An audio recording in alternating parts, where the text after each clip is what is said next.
Hello friends, welcome to my YouTube channel. आज का हमारा टॉपिक है संख्या पद्धति में अभाज्य संख्याएं। यहाँ पर विभिन्न विभिन्न तरीके के क्वेश्चन पूछे जाते हैं, जिसे 1 से 50 तक की कुल अभाज्य संख्याएं बताएं, 1 से 100 तक की कुल अभाज्य संख्याएं बताएं, 1 से 200 तक की कुल अभाज्य संख्याएं बताएं, या 11 से 20 तक की कुल अभाज्य संख्या बताएं, या 120 से 130 तक की कुल अभाज्य संख्याएं बताएं। इस तरीके से यहाँ पे विभिन्न विभिन्न तरीके के क्वेश्चन पूछे जाते हैं, जिनको सबसे पहले हम करने के लिए कॉन्सेप्ट को देखेंगे कि क्या इसका कॉन्सेप्ट है। कॉन्सेप्ट सीखने के बाद तो हम इन क्वेश्चनों को विद इन 1 सेकेंड, ये मेरा आपसे वादा है कि इन क्वेश्चनों को 1 सेकंड से ज्यादा का समय हम नहीं लगने देंगे। लेकिन उससे पहले हम कॉन्सेप्ट को सीखेंगे कि आखिर हम 1 सेकंड में क्वेश्चन को कैसे हल करेंगे। इस तरीके के क्वेश्चनों को हल करने के लिए क्या कॉन्सेप्ट है, सबसे पहले हम उसको देखेंगे। हमारा टॉपिक है अभाज्य संख्याएं। तो हमें सबसे पहले बेसिक बात क्या देखनी है कि जो सबसे प्रारंभिक जो अभाज्य संख्या होती है, अगर हम सबसे प्रारंभिक 2 अभाज्य संख्याओं की बात करें तो सबसे छोटी जो अभाज्य संख्या होती है 2 और उसके बाद 3 होती है। यानी 2 कैसी संख्या है? 2 एक सम संख्या है और 3 एक विषम संख्या है। यानी 2 एक सम संख्या है, 3 एक विषम संख्या है। इन दोनों ही संख्याओं से हमने एक फार्मूला बनाया। अगर हम इनकी मल्टीप्लाई करें तो क्या फार्मूला बनेगा? 3 दूनी 6, 3 दूनी 6, n प्लस माइनस 1। यानी n की जगह हमें 1 2 3 4 ये काउंटिंग क्रम से जहां तक रखी जा सकती हैं वहां तक रखेंगे सवाल के अकॉर्डिंग। इसके बाद हमें सबसे पहले ध्यान क्या रखना है कि ये 2 हमारी प्रारंभिक अभाज्य संख्याएं हो गई। इसके बाद जो अगली हमारी प्रारंभिक अभाज्य संख्याएं होती हैं वो 5 और 7 होती हैं। अभाज्य संख्याओं से मतलब होता है कि ऐसी संख्या जो स्वयं को और 1 को छोड़कर किसी अन्य संख्या से विभाजित ना हो, वो संख्याएं अभाज्य संख्याएं कहलाती हैं। यानी ऐसी संख्या जो स्वयं को और 1 को छोड़कर किसी अन्य संख्या से विभाजित ना हो तो वो अभाज्य संख्याएं कहलाती है। फार्मूला हमने बनाया 6n + 1। यहां पर क्या दे रखा है? 1 2 3 4 5। यानी कहने का मतलब यह है कि यहां पर हम इनको सबसे पहले हम बात कर रहे हैं कॉन्सेप्ट की। अगर हमारा कॉन्सेप्ट क्लियर होगा तो हम क्वेश्चन को विद इन 1 से 2 सेकंड में हल कर पाएंगे। कॉन्सेप्ट की अगर हम देखें, बात माने, तो यहां पे हम क्या करेंगे? सबसे पहले हम कुछ काउंटिंग लिख लेते हैं। 1 2 3 4 5 6 7 8 9 10 11 12 13 14 15 16। चलिए, ये हमने कुछ काउंटिंग लिखी है, यानी हमने n की वैल्यू लिख ली। अगर हम यहां पर n की वैल्यू पुट करते जाएं फार्मूले में, जैसे अगर हम n की वैल्यू 1 करें तो 6 6 में 1 जोड़ा और 1 घटाया, तो 1 घटाया तो 5 और 1 जोड़ा तो 7। यानी हमें ये जो प्रारंभिक 4 संख्याएं हैं इनका ध्यान रखते हुए लिखना है। सबसे पहले हमने 2 लिख लिया। इसके बाद जब हम ये संख्या लिख रहे होंगे तो हमें सिर्फ ये देखना होगा, इसके बाद जो भी संख्या यहां पर 5 से और 7 से कटने वाली संख्या आएगी, उसको विभाजित करने वाली आएगी, उसको विभाजित करने के बाद हम बाकी संख्याओं को एज इट इज लिख देंगे। देखिए आगे, जैसे अगर हमने 2 रखा, 6 दूनी 12 में से 1 गया 11 और 1 जोड़ा तो 13। 3 की वैल्यू रखी, 6 3 18 में से 1 गया 17 और 1 जोड़ा तो 19।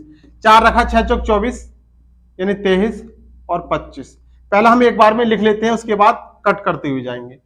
5 रखा, 6 पंजे 30 29 और 31। 6 रखा तो 6 छंग 36 35 और 37। 7 रखा तो 7 छंग 42 यानी 41 और 43। 8 रखा, 8 छंग 48 का मतलब 47 और 49। 9 रखा, 9 छंग 54 का मतलब 53 और 55। 10 रखा, 60 का मतलब 59 और 61। 11 रखा, 11 का मतलब 65 और 67। 12 रखा, 12 छंग 72 का मतलब 71 और 73। इसके बाद 13 रखा, 13 छंग 78 का मतलब 77 और 79। 14 रखा 14 छंग 84 का मतलब 83 और 85। 15 रखा 15 छक्का 90 का मतलब 89 और 91, यानी -1 +1 करते हुए चल रहे हैं।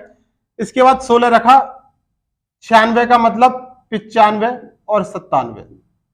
इस तरीके से हमने कुछ ये संख्याएं लिखी हैं। अब यहां पर जो 5 और 7 से कटने वाली संख्याएं होंगी, इन प्रारंभिक 4 संख्याओं को छोड़ने के बाद तो हम उनको काट देंगे। जैसे देखिए ये 25 5 से कट रही है, 35 5 से कट रही है, 49 7 से कट रही है, 55 कट रही है। उसके बाद 65 5 से विभाजित होने वाली संख्या है, 77 7 से विभाजित होने वाली संख्या है, 85 5 से विभाजित होने वाली संख्या है, और 13 7 91 7 से विभाजित होने वाली संख्या है, और ये 5 से विभाजित होने वाली संख्या है। इसके बाद अगर हम इनको काउंट करें तो देखिए कितनी बैठी, 1 2 3 4 5 6 7 8 9 10 11 12 13 14 15 16 17 18 19 20 21 22 23 और ये 2 25। यानी कहने का मतलब क्या है कि 1 से लेकर 100 तक टोटल कितनी संख्याएं होती हैं? 25 अभाज्य संख्याएं होती हैं। 1 से लेकर 100 तक कुल 25 अभाज्य संख्याएं होती हैं। अब हमें याद कैसे रखना है, यानी ये तो हमने आपके लिए बताया कि कैसे हमने फार्मूला जो बनाया 6n + -1 का प्रयोग करते हुए हमने आपको दिखाया कि ये संख्याएं होती हैं। अगर हम इसकी शॉर्ट ट्रिक की बात करें, हम इसके एक मोबाइल कोड, जैसे हम एक मोबाइल नंबर याद कर लेते हैं, ऐसे ही हमने अगर इसके कोड बनाया तो कोड किस तरीके से याद रखना है, आइए देखिए।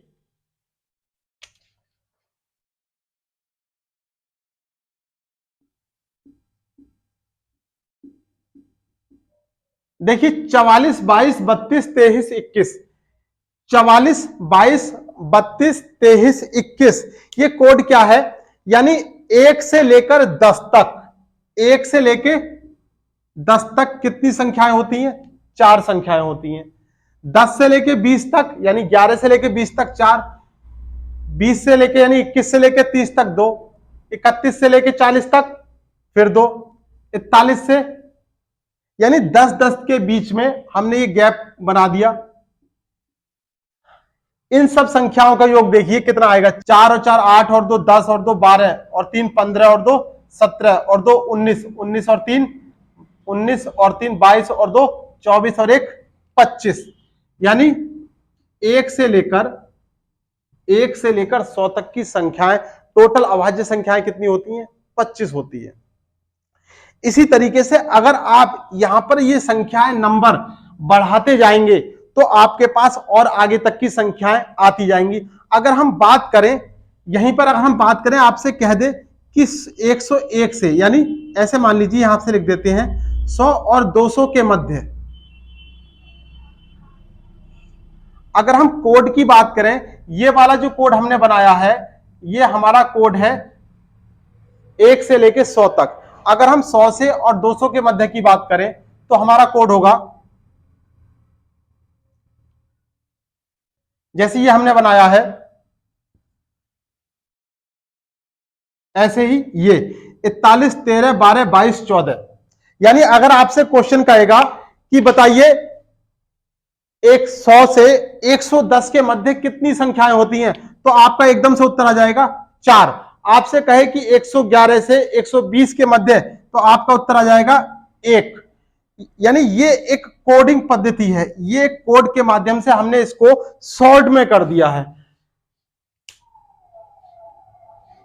25 0 से लेकर, यानी 1 से लेकर 100 तक 25। उसके बाद हमने इसको काउंट करके अभी आगे आपको बताएंगे 100 से लेकर 200 तक कितनी होंगी। अब आइए अगर हम इन क्वेश्चनों की अगर हम बात करें, अगर हम इन क्वेश्चनों को बात करें तो हमें इन क्वेश्चनों को करते समय पे बिल्कुल एकदम सा फटाफट एकदम उत्तर कैसे निकालेंगे। देखिए आपसे कह रहा है 1 से 50 तक कितनी अभाज्य संख्याएं हैं, आपको यहां पर थोड़ी सी प्रैक्टिस करनी पड़ेगी। जैसे अगर 50 की बात कर रहा है तो देखिए याद क्या रखना है, 10, 20, 30, 40, 50। 50 का मतलब यहां तक आपको काउंट करनी है, 4 4 8 और 2 10 और 2 12 और 3 15। आपका उत्तर क्या आ गया? 15। 1 से 100 तक कितनी अभाज्य संख्याएं होती हैं? 25 होती हैं। 1 से 100 तक, 1 से 50 तक 15, 1 से 100 तक 25, 1 से 150 तक 35। आप देखिए 25 ये हो गई, 25 के बाद कितनी हो गई? 110, 120, 130, 140, 150। अगर आपने यहां काउंट किया तो कितना आएगा? 25 ये है, 4 और 1 5 और 1 6 और 3 9 और 1 10, 25 और 10 35। इसी तरीके से 1 से 200 तक की अभाज्य संख्याएं, 1 से 200 तक की अभाज्य संख्या कितनी याद रखनी है? 46। इसको आप जोड़िए और इसको जोड़िए तो कितना योग आएगा? 46। देखिए 4 और 1 5 और 1 6 और 3 9 और 1 10 और 2 12 और 2 14 और 2 16, 16 4 20 और 1 21, 25 और 21 को अगर आपने जोड़ा तो उत्तर कितना आ गया? 46 आ गया। 1 से 1000 तक की अभाज्य संख्याएं बताए, इसको आपको याद रखना है। उत्तर कितना आएगा? 168। ठीक है। 1 से 1000 तक की अभाज्य संख्याएं 168। अब कह रहा है 2 अंकों की सबसे बड़ी अभाज्य संख्या। देखिए 2 अंकों की सबसे बड़ी अभाज्य संख्या अभी हमने यहां निकाली थी, ये वाली वैल्यू, ये कितनी है? 97। अगर हम यहां पे 6n में कितना कर दें? 6n प्लस माइनस 1 में अगर 17, क्योंकि हम यहां 16 रख चुके हैं, अगर हम यहां 17 रख दें तो 17 छक्का 102 में से 1 घटाया, कितना आ गया? 101, यानी 3 डिजिट में पहुंच गया। हमें बात कर रहा है 2 डिजिट की, तो 2 डिजिट का 2 अंकों की सबसे बड़ी अभाज्य संख्या, 2 अंकों की, आंसर कितना आ गया? 97, क्योंकि हम यहां निकाल चुके हैं 97 अभाज्य संख्या। 3 अंकों की सबसे छोटी अभाज्य संख्या, जैसे ही अभी हमने यहां पे 17 रखा था तो आंसर हमारा क्या आ गया? -1 रखने से 101। 3 अंकों की सबसे बड़ी अभाज्य संख्या, इसको आपको याद रखना है, 997। इस तरीके से आप इन प्रश्नों को विद इन 1 सेकंड, यानी आपको यह कॉन्सेप्ट समझने के बाद इन क्वेश्चनों को हल करने के लिए 1 सेकंड की भी आवश्यकता नहीं है। बस ये कोडिंग पद्धति आपको याद रखना है कि हां, कितने से कितनी संख्याओं के बीच में क्या क्या कोड आ रहे हैं, और इनको याद करना इतना आसान काम है जैसे हम किसी का भी मोबाइल नंबर याद कर सकते हैं। 44 22 32 23 21, ये हमारे लिए कोड बहुत आसान है। 44 22 32 23 21 और ये वाला कोड 41 13 12 22 14, यानी इनको हम याद रखने के बाद विद इन 1 सेकंड से भी कम समय में हम इन क्वेश्चनों को हल कर सकते हैं।